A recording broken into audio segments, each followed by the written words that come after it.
My name is Vishnu Priya Tiwari. I'm a chartered accountant and I'm a faculty for auditing and assurance in ICAI Shivakasi. So in today's, that is in this episode or in this video, what we're going to talk about is SA 500. The whole SA 500 series is what we're going to study in this video.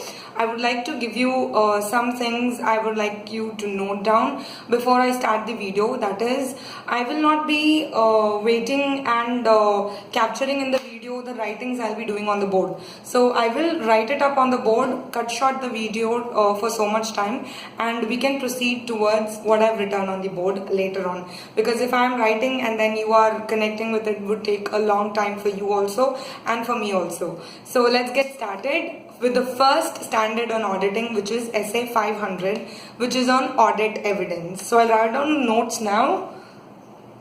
Starting further, a quick summary about what this essay is going to tell you is that, see, before an auditor gives his opinion on the financial statements, because that is why he issues an audit report, he has to give an opinion on the financial statements. What is the basis on which he will give this opinion? He has to collect audit evidences.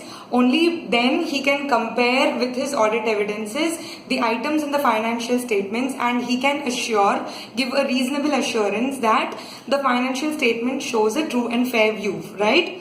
So we have to collect audit evidences.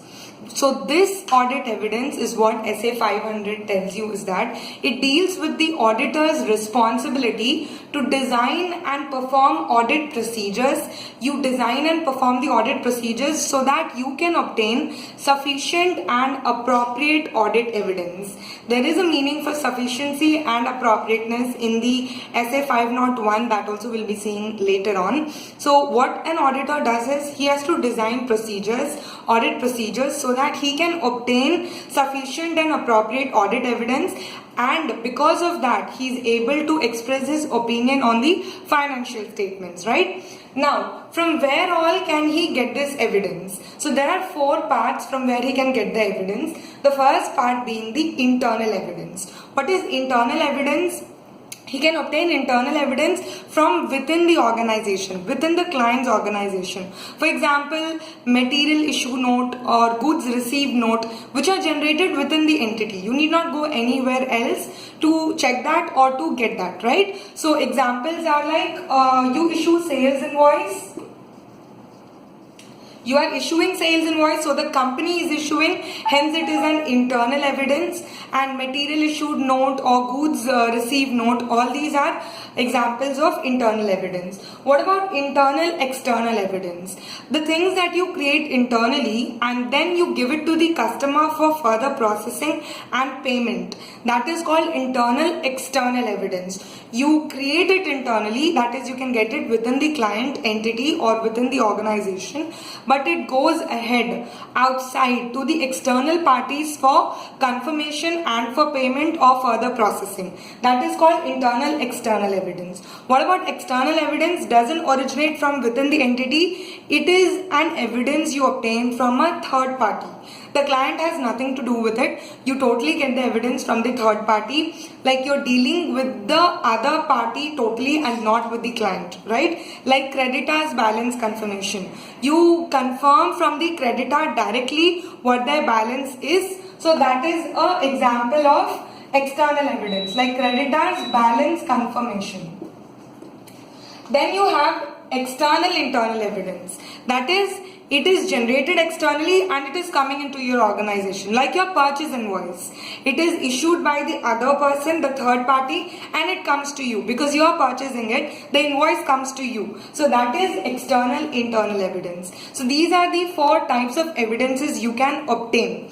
Now what we are going to see next is the type of audit evidence on the means of collection. How can you collect the audit evidence? These are the types that you can have, but how do you collect these audit evidence is what we're going to see next. So let me just write it up on the board. Types of audit evidence on the means of collection. How you can collect the audit evidence. So there are these types like inspection, observation, recalculation, reperformance, analytical procedures and inquiry. This is how you can collect information. So let us go in detail into it. What is inspection? You can inspect books of accounts or records and you can also physically examine the procedures that is going on. That is, you are inspecting. That means what? You're checking through something. So you can check through the books of accounts or the records, whether they are properly kept, where they are kept, and also you can go through the physical examination of the asset, so that you get a conclusive evidence about the asset that is appearing in the balance sheet, whether it is proper or not. Physically I'm examining, so I'm inspecting things, right? That is called inspection. Now whether it is more reliable or not, that will totally depend on the nature or the source of audit evidence, from where you're getting the evidence, what type of evidence it is, what is the nature of the evidence. We move on to observation. Observation is what you watch. That is called observation. What do you watch? You watch the internal process that is being performed within the organization. The internal process. It could be, an example could be the inventory control. Okay. So what happens whenever they are taking a physical examination of the inventory, or however they are processing for inventory, you can observe how it is done. So you can take a check whether the internal control is properly followed or not, the authorization procedures are properly followed or not, whether it is genuine and whether it is done by the management. Sorry, my throat is little sore, so little bit problem in speaking. Anyways, so that is observation. I hope you are all with me. Now we go with recalculation. What is recalculation? You calculate something which is already been calculated to check the mathematical accuracy of the documents or records. So you are checking the mathematical accuracy, right? Like depreciation or interest payments to loan payments, the installments, the principal, the interest rate, you take those into account and you calculate what is pending. So you do it yourself to check whether the management that is responsible for the financial statements, for the preparation of financial statements, whether they have calculated it properly or not. So basically you're checking the mathematical accuracy here. Then you re-perform. What do you re-perform? Re-performance is what is already performed, you perform it again. So what was originally performed as part of the entity's internal control by the organization, you independently perform it again to check whether there are any deviations, whether it is as per, whether you and the management are getting the same answers. So you re-perform the things, like you re-perform the inventory count, or you re-perform certain procedures like calculations, or you check the mathematical accuracy. You are re-performing everything, right? Then you come to analytical procedures. The term seems really big and complex, but it's the most easiest thing you can understand. Analytical procedures is what? Analysis. It comes from the word analysis, analytics. What do you do in analysis? You actually go deep into the transaction and you check what is actually happening there. There are two types in analytical procedures. One is ratio analysis and one is trend analysis. What do you do? For example, you take the gross profit ratio of a year, right? Now in that gross profit ratio, you compare it with the previous year, right? So what do you do? That is trend. You see the trend of 2012, 2013, 2014 up to 2020. You see what is the trend of the gross profit ratio. Has there been huge fluctuations suddenly in 2020? If there are fluctuations, why these have arisen? You will ask to the management. You will inquire it with the management. If there is a lot of, suppose it was the gross profit ratio up to 2019 was 19%. Now suddenly it has become 11% or it has become 25%. There is a huge fluctuation. You will ask this to the management why it has happened and what is the cause for this, right? Only when you get a reasonable justification you can proceed, otherwise you have to extend your audit procedures. So these, and what about ratio analysis? You find the gross profit ratio or you find other ratios, you compare it with the previous year, you check out whether there are deviations, or you calculate ratios like debt turnover ratio, then profitability ratios, and you compare the line item with the, that is, you have a horizontal or a vertical comparison. Horizontal is you compare the ratios of the of same years, like from the previous year you go into trend year. So from this year to this year you compare the ratio, okay? And what you do vertically is within the balance sheet of the current year, you are comparing with every line item like sales to profit ratio, purchases to profit ratio. What are the ratios? You compare it likewise, right? So that is called analytical procedure. Coming into term wise, it is you study a relationship between the financial and the non-financial data, right? You have to investigate why the fluctuations have arisen, why the results are inconsistent, and other relevant information, because you know that there is some predictability that you can do, right? If up to this much year it's constantly being 17 to 19%, you can predict that it could be around 17 to 20% or something like that. If it goes higher than that, then you know that there is a doubt and you need to find out what it is, right? So that is analytical procedure. You analyze into the transaction. Then you have inquiry. What is inquiry? When you inquire, you seek information. When anybody inquires, maybe in a queue or in a bank, we try to inquire. So we are seeking information from them. From whom? From the knowledgeable person. Whoever has the knowledge regarding to that, we seek information from them, right? So you seek information of knowledgeable persons for both financial and non-financial data. It could be within the entity or outside the entity. You could seek from the third party like balance confirmations, or you can get it from within the entity as to how the internal controls, how the authentication procedures are followed, right? So these are the methods by which, or the types from which you can collect information. Now, what is sufficiency and appropriateness of audit evidence? We studied about this just now, right? So what is it? Sufficiency is relating to the quantity. How much quantity of audit evidence have you got? Just one audit evidence for one line transaction is not enough. That is also totally dependent upon the auditor's judgment. If he thinks that it is enough, then it's fine. But if he thinks it is not enough, he has to get further audit evidence. So sufficiency represents the quantum of the audit evidence, the quantity that is obtained, and the appropriateness is about the quality, whether it is relevant, whether it is reliable. So appropriateness relates to the quality, whether it's relevant or reliable.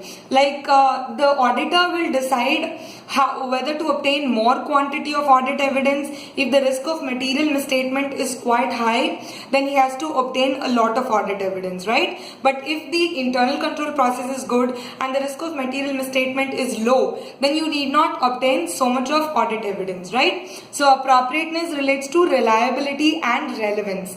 And what does it depend upon? The reliability and relevance, it depends on the source of audit evidence, from where you're getting. If the management itself is certifying, management can certify anything, right? So you can't trust just on management. You can get confirmation from outside the entity, people from outside the entity, or you can check with the records, the minutes, and lot of other books of accounts relevant to so and so transaction. So it depends upon the source from where you're getting and the nature of the audit evidence, what type of audit evidence it is. Appropriateness is what? The reliability and the relevance. I hope till now you're with me. Let's move on. I'll just write down the notes on the board. Yeah, so we're back here now. These are the factors I have written that increases the reliability of the audit evidence. I'll be using short forms here. Increases is this way and decreases is this way. Obvious. Now we will get into what I've written. So factors that increase the reliability of audit evidence. How you know that which type of audit evidence is more reliable and which is not so reliable? The first thing is when you get the audit evidence from outside the entity. Fair enough. Why? Because the entity is not concerned to it, and so it does not have influence on the type of evidence that you're obtaining. It cannot influence it, right? You're directly getting from outside the entity. The management does not have any say in it. So it is fair that the information that we're obtaining from outside entity would be more true enough than from within the management, right? So evidence that is obtained outside the entity is more reliable. Now, if the internal control is effective, if the company's internal control, you know that they're safeguarding the assets properly, they have authorized duties, they have segregation of duties, you know everything is going on properly, the internal control system is really good, then the internal evidence that is created is also a reliable source of audit evidence, because you know that the internal control is good and the misstatements, the risk of material misstatements would be lower if the internal control is good. The third one is external evidence is more reliable than internal evidence, because there is absence of involvement of the client, as how we studied the first one, like whatever you receive from outside the entity is more reliable. So that is what it is. External evidence is more reliable than internal evidence, because the client does not have an involvement into that, right? Written form of evidence is more reliable than oral evidence. When you write down like a formal mail or you have it in a paper, you have a proof that the person has written it with his sign. But whereas if he tells it orally, later on you say that the management had told me, and the management says no, I never told it like that, what would you do? So that time you would fall into trap. So always written evidence is more reliable than oral evidences, right? Then, if the audit evidence is obtained from original documents than photocopies or other documents, like if you have the original title deeds, stamp papers, legal lease documents, bank documents, then that are more reliable than you keep some photocopies, you don't know whether it is right or wrong, you're just taking a Xerox of something, you don't know from where you've taken a Xerox. See, in PDF also there can be a lot of manipulations that could be done. So any other person's the same stamp paper could be renamed and you can take a scan or a photocopy of that. So that is not reliable. Instead, if you can get the original stamp paper, that is more reliable, right? So if the evidence is obtained from the original documents, it is more reliable. Now this is the factors that will tell you which type of audit evidence is more important. Let's move on to the next. Yes. So now what we are going to see is the use of the management expert opinions on the financial statements. So normally what happens is that a lot of time the management, that is the company, would get an expert's advice or say valuations from an expert. An expert who, let me explain you what is an expert first. So an expert is an individual or an organization. It could be an individual person, like how we are. If we become chartered accountants, like I am a chartered accountant, but if you guys become chartered accountants, you join a company, then you become part of the organization, you do work for the organization. But if you practice yourself, you become an individual. So an individual or an organization who are possessing expertise, they are having expertise in the field other than accounting and auditing, right? Because you yourself know what is accounting and auditing, you can yourself judge that.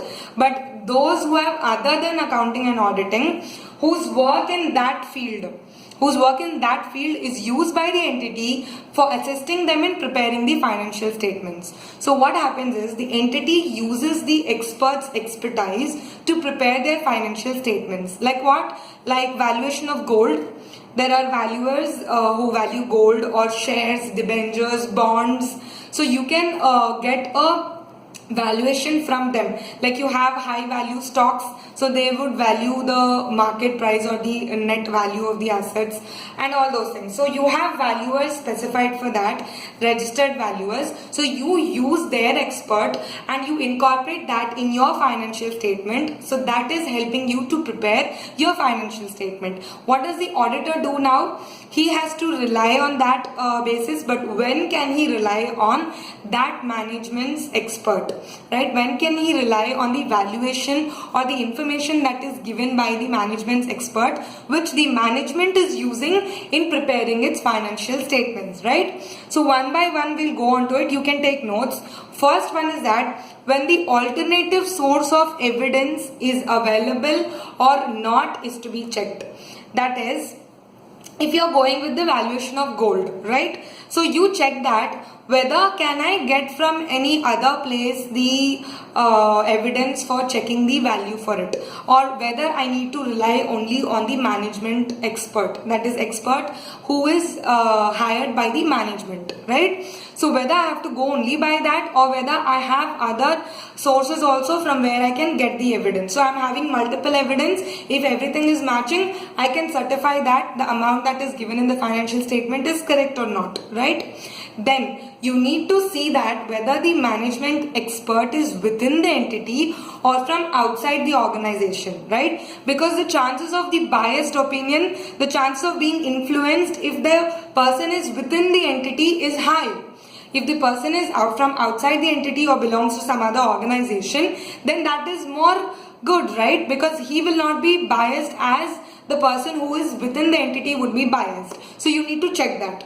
Then you need to check the nature, complexity and the risk of material misstatement that is involved. What is the risk of material misstatement that could be involved when you are valuing that gold? Whether it's very risky. If it is very risky, I cannot just rely on the management's expert. I can also take few other expert advices I would be having in my network, right?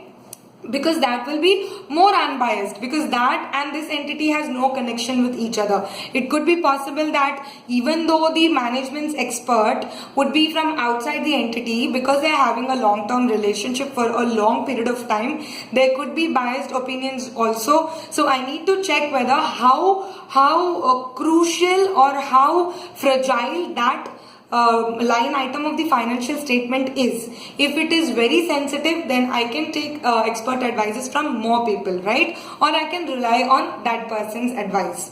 Now, whether you should check whether that technical expert is having the requirements, or he is having the degree, or he is having the qualifications that is required to become the expert, whether he is a registered valuer, right? You need to check that. So you need to check whether he is capable of doing it, whether he has done for various other entities. It's not just this entity he is doing for, right? And also whether the management expert follows the technical performance standards and other professional and industry requirements. Whether he is following the standards, whether he is following the professional requirements that is needed to be followed, you need to check that.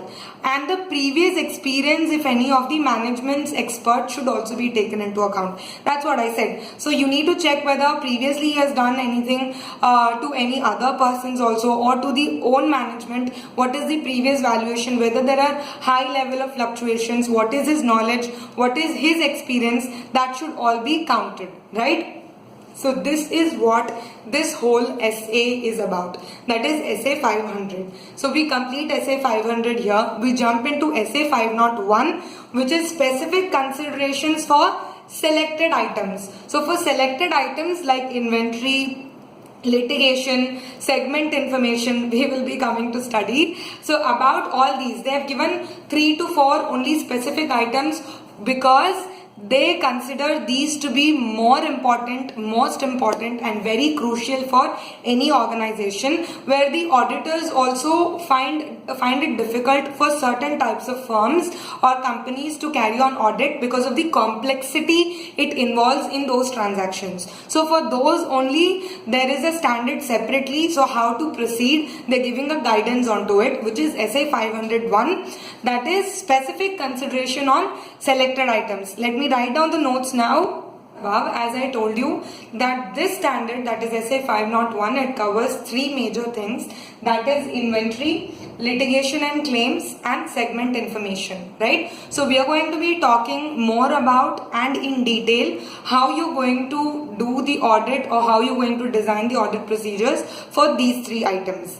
I will be writing short notes on the board. I have my own notes also, so I'll be referring to that also and telling you so that I don't miss on to anything. You should be taking running notes, right? So whenever you feel whatever important I'm telling you, you also please take running notes so you don't miss out on whatever I'm saying.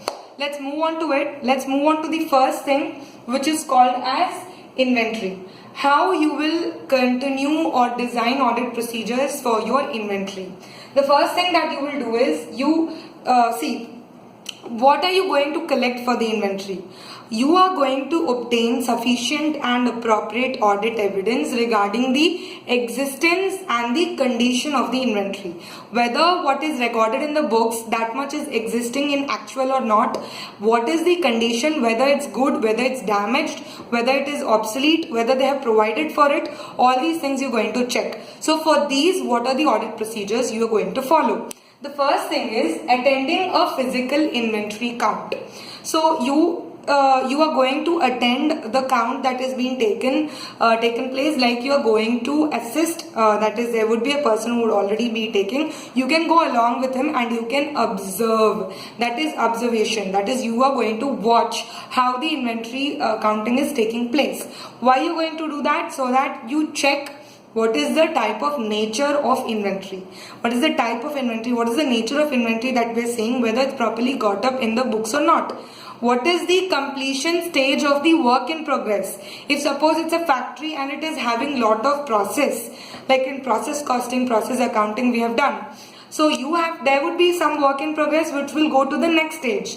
That will be recorded as at the end of the balance sheet date as your asset, because you are having so much worth of work in progress. So you will be checking or going through the stage of completion of this work in progress. Whether there is any risk of material misstatement, how they are taking the inventory count.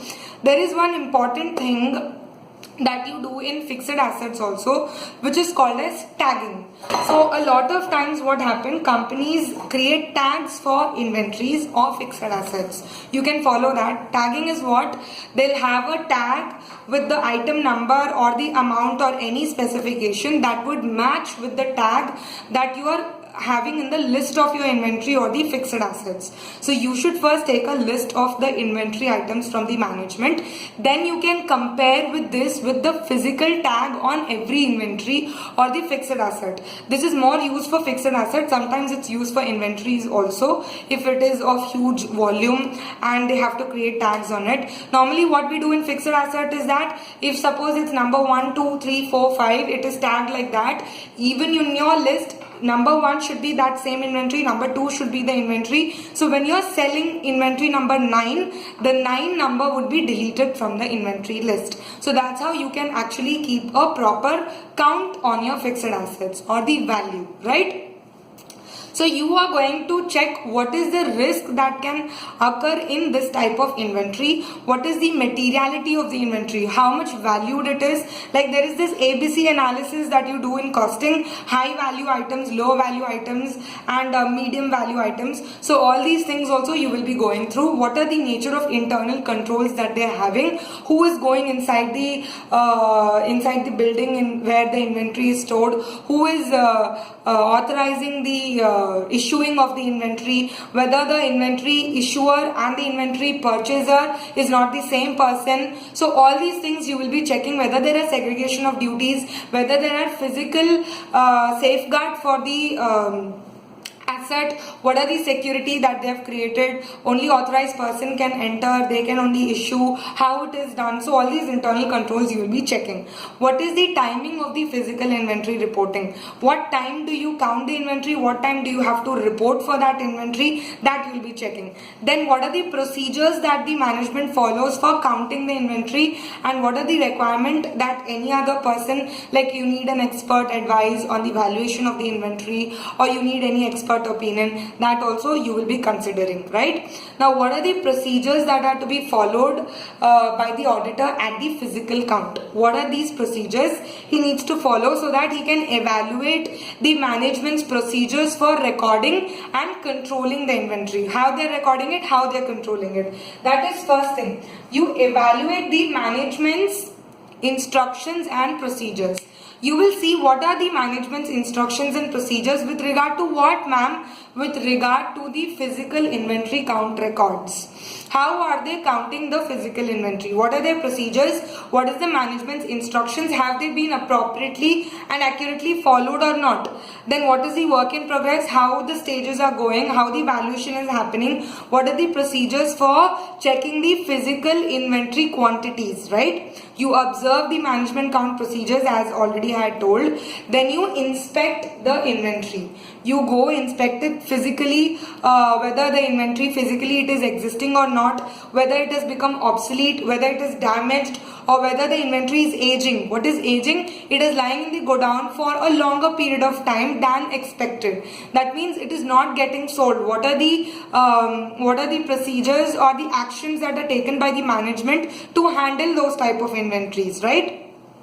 Then you perform test counts. So for some inventory you perform like if there are a lot of inventories, it is not possible for you to physically observe that or count that. Then what do? You test check a few inventories with the records and the values. So that would mean that it's on a sample basis, right? You check it on a sample basis and you take these samples. Likewise, we'll also read the sample selection, how we'll do that in the further essays. So you can test check your inventories, right? Now, what are the cases that the auditor deals with and what are the auditor's duty in those cases? So first column you can write down some cases. I'll not be writing down, you can take a running note. So some cases to be dealt by the auditor and what are the auditor's duty in such cases, right? That we're going to see here.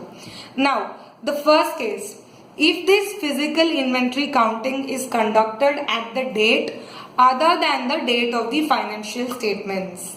The date of financial statement is different and the physical inventory count is conducted at a different date. What would you do? You should ascertain whether the changes in the inventory between the count date and the date of financial statement is properly recorded. Because let's take a timeline. This is the financial statement you are issuing, that is on 31st 6 2020. You issue the financial statements. Now the inventory checks are taken on 30th July 2020. So what you do here is that you check whether whatever inventory that has come between the date of the financial statement and the date of the inventory count, whether they have been taken out from the financial statement of this year, right? So you are checking whether the inventory between these dates are properly recorded. That is called cut-off procedures. Whether cut-off procedures are followed, that is up to the date from which your financial statements are. Your financial statements are for the date, say suppose 31 March, right? Normally that's what happens. It can be 6 also, it depends totally upon the company's procedure. Somebody issues financial statements for 9 months, for 12 months, for 15 months, right? So it could be on the company's discretion. Normally they take it on 31st up to 31st March. So let's check for these. So as on 31st March, whatever inventory has been there, that has been properly recorded, which is called cut-off procedure. What is cut-off procedure? Only to the date of the financial statement, whatever falls within that date is only recorded, and after that has been ignored and taken to the next financial year, right? Then the second case, if the auditor is unable to attend the physical inventory count due to some unforeseen circumstances, he is not able to attend, right? So you can observe some physical counts on an alternative date. If not on that date, you can ask them, you can request them to conduct some physical counts on a later date or an alternate date, and you can perform procedures on the transactions that are intervening between the dates. Like suppose they are counting the inventory as on February, you're not available on February, you get an alternative date. So up to that date, whatever transactions have happened, you will see whether that is not fallen inside it, right? So you will observe some physical counts and perform audit procedures on intervening transactions, okay? Now, where the attendance at the physical inventory count is impracticable, I'm not able to attend at all, whether at this date or an alternative date, then you need to adopt further audit procedures, because it is because of you are not able to attend, right? If it is because of the location of the inventory that you're not able to attend, because it is in some other location and it is not possible for you to go there, so what you do is you have to adopt alternative audit procedures of finding an evidence for the inventory, right? In case the auditor is unable to adopt alternative audit procedures, he has to modify his opinion in the auditor's report, right? He has to modify if he is not able to attend. But if he is not able to attend because of his personal reasons, that is not the management's problem, right? It is the auditor's problem. For that, he cannot modify the audit report. But because the management and the location of the inventory is such that I'm not able to attend, I'm not able to get any other audit procedure also, then I should modify my audit report, right? Now, when the inventory is under the custody and control of the third party, what happens when a company normally they outsource lot of job, or they have job works at different locations and to third parties. Suppose they are getting some parts of their plant that they are manufacturing, that is their inventory, they are getting some parts of it made by somebody else, and you are giving the materials to them. These materials are your inventory, but it is in the hands of some other person, that is in the hands of third party. What would you do that? You can get an external confirmation from that party in that party's letterhead with his signature and date, right? That so much of inventory of so and so company is with me, I am handling it as on so and so date, right? So you get an external confirmation from that party on behalf of the entity. And what is the condition of the inventory, you can get from them, or you can go and inspect it yourself, or if it is not possible, you have to adopt other audit procedures, right? If it is not possible like that also, you modify the report. If it is not able for, you are not able to carry on further audit procedures, or any alternative source of evidence is also not available, then you modify your report. So this is about inventories, right? Clear? We'll move on to the next, which is called as litigation and claims. Let me write down the notes. Alright. So what is normally a litigation or a claim? Litigation means an action that has brought in court, that has been brought in court to enforce a legal right. Right? What is litigation? It is any action that is brought into the court to enforce a legal right. What is a legal, what is enforceable? That is, you can sue or get sued for the right that you have got in that property or whatever you have registered with, right? So what is enforceable? You can go to the court, fight for the right that you have or you get, right? So what is litigation? It means an action that is brought in the court to enforce a legal right or a process of taking a legal action. Right? You can take a legal action also. So that is litigation. What is claim? Some person has put claim on you, or you have claimed on somebody else for any damages or the loss that you have occurred because of that person, because something or some document that the person had given you, you trusted upon it and you incurred loss, if that is enforceable, right? So that is litigation and claim. How do you check it? So what are the audit duty and what is the audit procedure? The first thing is you identify the litigation and claims. First you need to identify, right? What are the litigations, what are the claims? Only then you can proceed with it. If the management is not providing you with any litigation and claim at all and still they are there, then what do? How do you find it out? So you inquire with the management first. You inquire with the management whether you're having any litigations or claims. You obtain a written representation from the management stating that so and so are the claims and the litigation. If it is pending or whatever it is, you will get it from the management. If there are no litigation or claims, also obtain a written representation from the management that there is no litigation or no claim. you can check out with the in-house legal counsel. Every company will have a legal department, so you can check out with the in-house legal department. In-house is within the management, so you can check it within the management's legal department whether there is any litigation or claim. You can review the minutes of the meeting, because in the meeting of whom? Those charged with governance or the board of directors meeting, because they would have discussed this obviously and it would be recorded in the minutes. So if it is recorded, they get caught, right? So whether it is recorded in the minutes of the meeting or not, meeting between those charged with governance or between the external legal counsel or the in-house legal counsel, whoever it is. External is the lawyers that fight for the entity, right? So whatever meeting has been held, you can find out from the minutes of the meeting. If the auditor assesses the risk of material misstatement, what happens that you think that there is a material misstatement, what do? First, you review the legal expenses account, right? You can also carry on trend analysis here. That is, if in the previous year your legal expenses were only around 20,000 or so, like stamp duty and all those comes under legal expenses, but suddenly this time it's been 3 lakhs to 4 lakhs. There is a huge jump, right? So you know that there is something fishy here. Now what do? You review the legal expense accounts. You get the breakup of it. You then inquire with the management, with the external counsel, with the internal counsel. You seek direct confirmation from the external counsel. You can get it directly, right? Through a letter of inquiry. You can inquire. In case the law or the regulation is prohibiting you to get confirmation from the external counsel. If the law or the regulation for whom you're doing the audit itself is prohibiting that you can't take an external confirmation from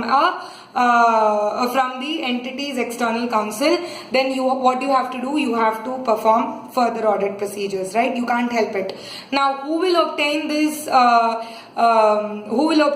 confirmation? The auditor has to obtain from whom? From the management, where appropriate from the TCWG, that is those charged with governance. Now what happens? You obtain a written representation and it shall be about all the known or actual possible litigation or claim having a material impact on the financial statements have been disclosed to the auditor or not. This will be there in the written representation. What could be the actual or possible litigation or claim that is having a material effect, that is important, that is having a significant effect on the financial statements, that has to be disclosed to the auditor. Whether it has been properly accounted for, whether it is disclosed in accordance with the applicable financial reporting framework, right?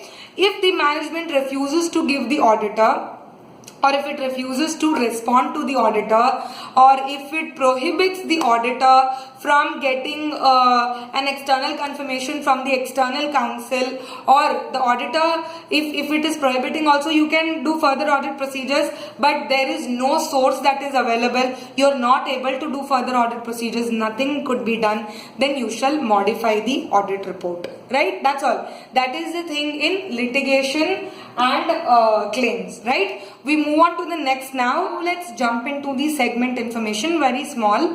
What is actually segment for a business? So a business segment is a part of the company, right? If I am a company and whoever you're watching, you all are my students, of course, because you're watching what I'm teaching. So suppose you are a part of me, right? You are a part of my company. You have operations, you can function independently from myself, right?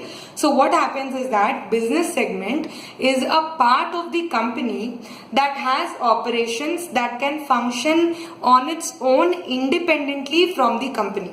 So you can function independently, you need not depend on me. You are an independent person, but you are a part of my company. That is called segment, that is called business segment. Now what is the auditor's duty is that he first needs to obtain an understanding of the methods that are used to determine the segment information. How? Because in any company's annual report, if it is having a business segment, they disclose the business segments, right? The information. So first you need to understand what is the method by which they are disclosing. It could be geographical wise. Maybe if they're having a business segment, the head office is in Chennai. They're having a business segment in Hyderabad, in Kolkata, in Delhi, in Jammu and Kashmir, Maharashtra, all these places. So this is geographically. So they can geographically disclose their business segments, or they can disclose their business segments product wise. If suppose in 4 states the same products are being handled, then according to the product they can classify their business segments, or customer base wise, or the services wise that they are providing. It could be any type, right? So they have to determine the method that is used by the management in determining the segment information, right? So what do? You evaluate the methods, how they are doing it. You check whether these methods are resulting in accordance, the disclosure requirements in accordance with the applicable financial reporting framework, whether they are matching with the applicable FRF. If the FRF tells them to disclose it at such and such wise, whether it is disclosing likely the same way, right? And then you can perform analytical procedures also. You can do trend analysis. You can see if in the previous years how they've disclosed, whether there is consistency in their disclosure. You can check with that. So that is about segment information. So these 3 things are covered in SA 501, which is specific considerations for audit, right? Now we'll move on to the next standard, which is 505, right? Which is called external confirmations. Let me write down on the board the notes and then we'll move into it. Alright, so we'll move on to the SA 505, which is external confirmations. In this, what we're going to see is what is the objective, who prepares it, who sends it, what are the matters for which you can get external confirmation, what are the auditor's obligations, and what is the process of external confirmation, and much more, right? For now, we'll cover these. Now see, of course we've studied before what is external confirmation. You obtain an audit evidence from a third party, right? You get a confirmation from the third party, that's called external evidence. Now what is the objective? The objective is so that the auditor can obtain a relevant and a reliable audit evidence, right? That is why you obtain a external evidence. Why? So that you can get a more reliable and relevant audit evidence. Who prepares the confirmation, the external confirmation? The auditor prepares. Remember this. Who sends the confirmation? The management will send after approving the auditor for making such confirmation. So the auditor has to get the approval of the management whether he can send the confirmation or not. He cannot do it himself. Only after the management approves, the auditor will prepare the confirmation and the management will send it. But this confirmation has to directly come to the auditor, not to the management, because management can manipulate it. It has to be sent by the management but received by the auditor, prepared by the auditor, right? To whom do you send it? Of course, to the confirming party or to the external party. Now, what are the matters for which you can send external confirmation? For debtors confirmation, for creditors confirmation, for bank balance, for stocks that is held by the third party, for title deeds, for the item purchased and the delivery is not being taken, right? Because it is still our asset, it is in the hands of other person. So for these all items, you can get external confirmation. Now, what is the auditor's obligations for these external confirmations? What does he have to do? So he has to make the external confirmation first. The auditor has to make the external confirmation. He has to evaluate the reliability of the external confirmation, how reliable it is, whether it is enough or not. So he has to make that decision, and he has to perform further audit procedures in case that the external confirmation is not received. He has given but there is no confirmation that he has received, or there is doubt over the reliability of the external confirmation. Then he has to go for further audit procedures, right? So these are the auditor's obligations. Now what is the procedure that you have to follow for external confirmation? You can note it down. There are some steps that you need to follow for external confirmation. What do? First, you determine the information that is to be confirmed. Obviously, for what information you need the external confirmation, first you need to determine that. Then you select the appropriate parties from whom confirmation is required. Say suppose you want from the bank. You know that you want for the bank. right? Now, what are the parties you want from PNB, you want from SBI, you want from HDFC, ICICI, whatever bank it is. So you select the appropriate parties from whom you need the confirmation. Then you design the confirmation request, right? What all you need to include in it, you design it, being properly addressed with the information, what is the type of response do you want, and it is to be sent to the director. It must be sent directly to the auditor. Sorry, directly and auditor got combined to be director. Okay, I don't know how. Okay, anyway, so you should make sure that the confirmation is directly coming to the auditor, right? And then you send the request and you follow up for the request, right? Because if you send the request, you just can't keep quiet. You have to give them reminders that you've sent a request. You need to give a confirmation, right? Because a lot of people are busy in a lot of work. So this is the method by which, or the process by which you have to give your external confirmation. First, what you do, you determine the information, then you select the appropriate parties from whom the confirmation request is required, then you design the confirmation request, like properly addressing it, your body of the requirement, what is it, and it also that it has to be directly sent to the auditor at so and so address. You can include an envelope into it also, and then you send the request, you do a follow-up, right?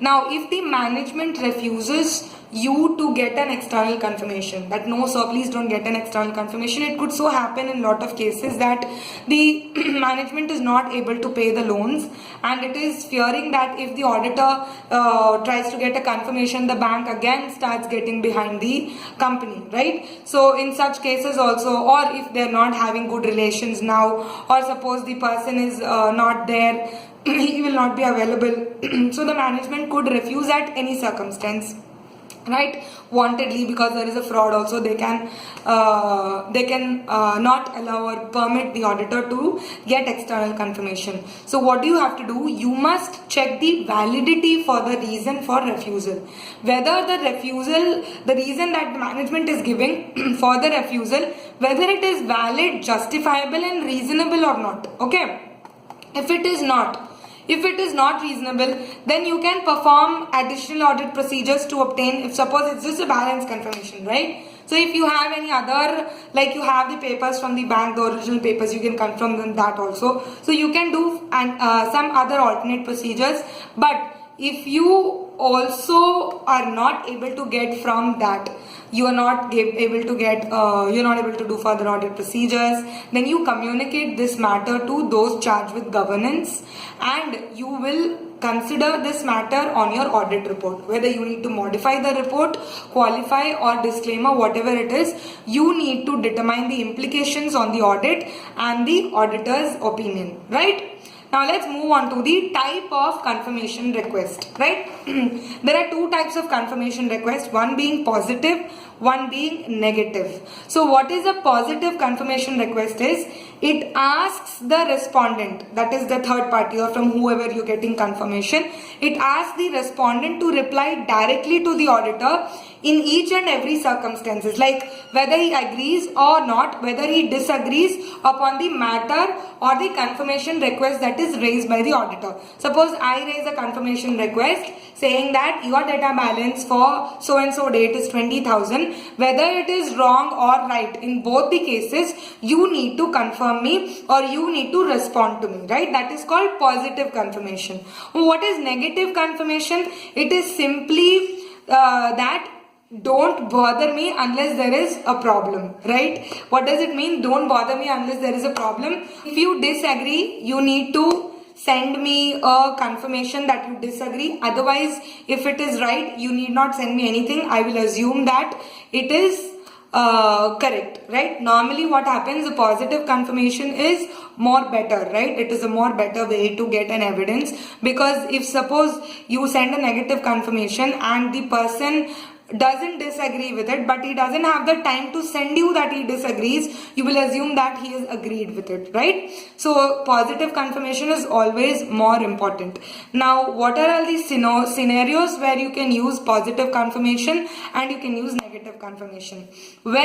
When the auditor is of the opinion that a positive confirmation request is necessary, it's totally on the auditor's professional judgment. If he knows that it is necessary to obtain sufficient appropriate audit evidence like information relating to the outside entity, or when high risk of fraud is involved, or the auditor wants to prevent from relying on the evidence from within the entity, then he can get a positive confirmation request, right? Negative confirmation request is when the accounting controls of a company have very few errors. That is, the internal control is strong, right? You can rely on the internal control, and whatever you think that whatever the internal control has recorded is correct, but still for your evidence you take a negative confirmation, because in case that the person doesn't reply also, it doesn't matter to you a lot because the internal control is good, right? There is the risk of misstatement is very low, then you can send a negative confirmation request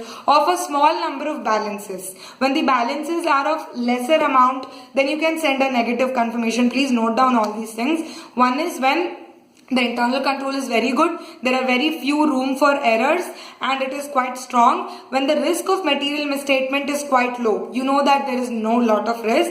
When the amount, or there are small number of balances, then you can give a negative confirmation request. Or when the auditor is not aware of the circumstances or conditions that would cause the recipient of negative confirmation to disregard such request.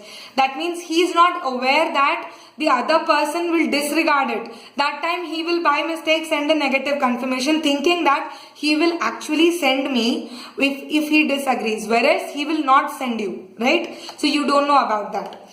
Now, some very few important things that you need to note down in external confirmation, just apart from the standard, some notes is that the confirmation request, though it is prepared by the auditor, it is sent to the confirming party by the management, as I already discussed, only after the authorization of such auditor.